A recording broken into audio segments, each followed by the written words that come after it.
최근 3년 사이 관련 법을 위반해 여수시에 적발된 부동산 중개업소가 3배 이상 늘어난 것으로 나타났습니다. 주요 유형으로는 허위 매물을 등록하거나 5개 광고를 소홀히 한 경우가 많았습니다. 송하영 기자가 취재했습니다. 지난해 여수시가 실시한 부동산 중개사무소 점검에서는 2곳의 업소가 업무정지 처분을 받았습니다. 한 곳은 중개 과정에서 재산상 손해를 입힐 경우 중개사 책임을 묻기 위해 손해배상 책임보증에 가입해야 하지만 이를 지키지 않아 한 달간 업무정지 조치가 내려졌습니다. 또 다른 업소는 매물의 입지 조건 등을 포함한 중개 대상 확인서를 3년 동안 보관하지 않아 석 달 동안 업무정지 처분을 받았습니다.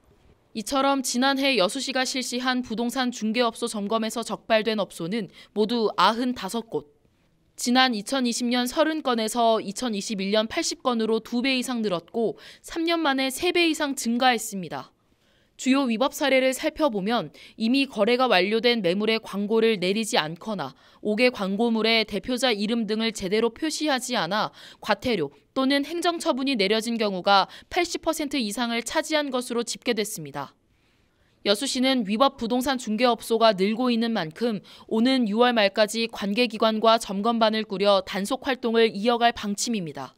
허위 매물 등록 여부를 비롯해 무등록 중개 행위, 중개보수 과다 수수 행위 등을 중점적으로 단속한다는 계획입니다. 상반기에는 시 홈페이지를 이용한 자율적인 점검으로 실시하고 자율점검이 미흡한 중개사무소와 민원이 발생한 중개사무소에 대해서는 방문 점검을 실시할 계획입니다. 전문가는 허위 매물을 구별하기 위해 시세보다 훨씬 저렴한 매물은 국토교통부 실거래가 공개 시스템 등에서 적정 거래 가격을 확인해야 한다고 당부했습니다.